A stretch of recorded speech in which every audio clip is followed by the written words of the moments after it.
Hello everyone. So आजको भिडियोमा चाहिँ म रोजेटा लाटे आर्ट चाहिँ कसरी प्र्याक्टिस गर्ने भन्ने कुरा चाहिँ म देखाउँछु।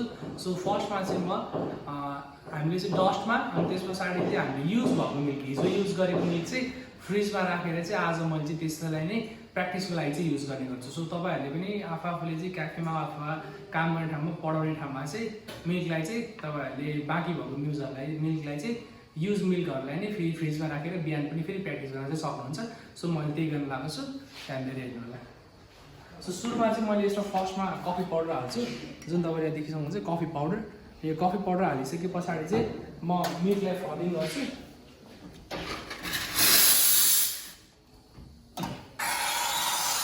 फर्मिङ गर्दाखेरि चाहिँ मिल्क एकदमै सिल्की हुनु पऱ्यो। यो चाहिँ हाम्रो युज मिल्क हो, तपाईँले देख्न सक्नुहुन्छ। पहिलो चाहिँ हिजो हामीले चाहिँ नर्मल कफीहरू बनाएको मिल्क थियो, जुन चाहिँ स्टुडेन्टहरूले नखानु भएको थियो, त्यसलाई चाहिँ हामीले प्र्याक्टिसको लागि चाहिँ युज गर्छौँ। ओन्ली फर प्र्याक्टिस है।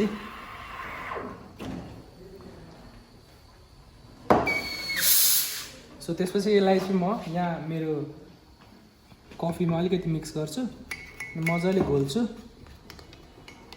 अनि यसलाई मजाले मिक्स गरिसकेपछि अब यसलाई चाहिँ म पोर गर्छु।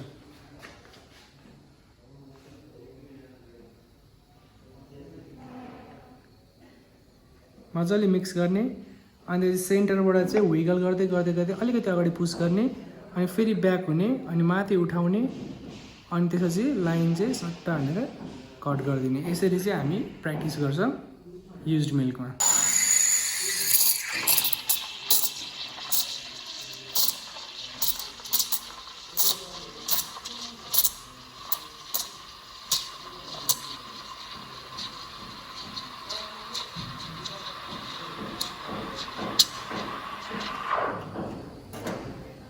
सो अब यसलाई चाहिँ म पोर गर्छु कपमा, कफी लिने अनि हल्का मिक्स गर्ने यसलाई अनि त्यसपछि घोल्ने, हल्का बबल फुटाउने, त्यस पछाडि बिस्तारै मिक्सिङ गर्ने।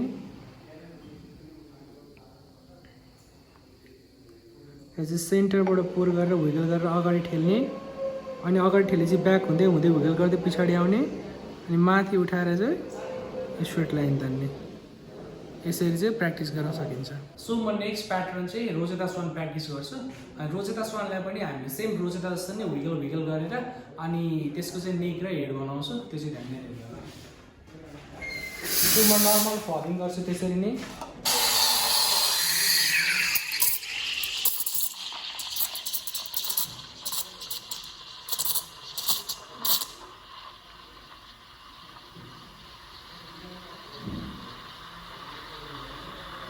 हिट फिल भइसके पछाडि यसलाई अफ गर्ने, पुस्ने, बबल फुटाउने।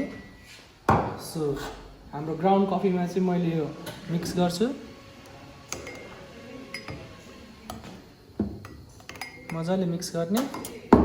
त्यस पछाडि म चाहिँ रोजेटा स्वान चाहिँ मिक्स बनाउँछु, मजाले मिक्सिङ गर्ने।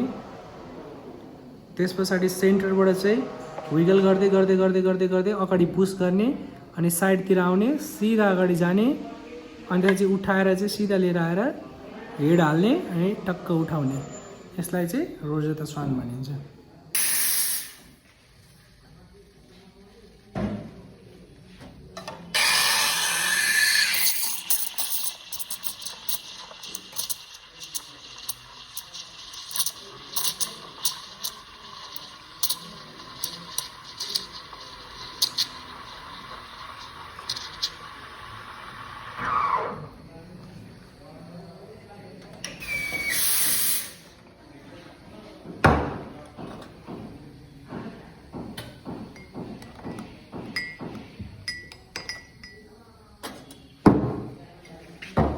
ल सो फेरि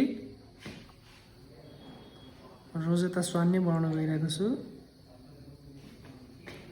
सेन्टरमा पोर गर्ने, विगल गर्दै गर्दै अगाडि ठेल्ने अनि ब्याक आउने, अगाडि जाने अनि सिधा स्ट्रेट माथि आउने, हेड हाल्ने अनि टाउको बनाउने टक्कसँग। यसरी रोजेटा स्वान।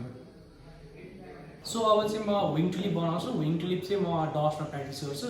सो त्यो चाहिँ कसरी प्र्याक्टिस गर्ने त्यो चाहिँ हेर्नु होला।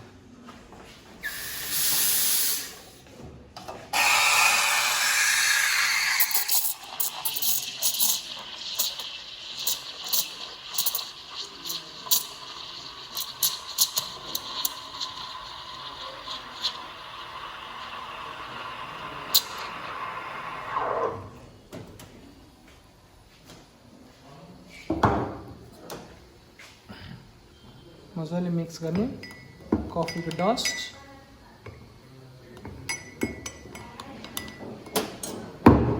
त्यस पछाडि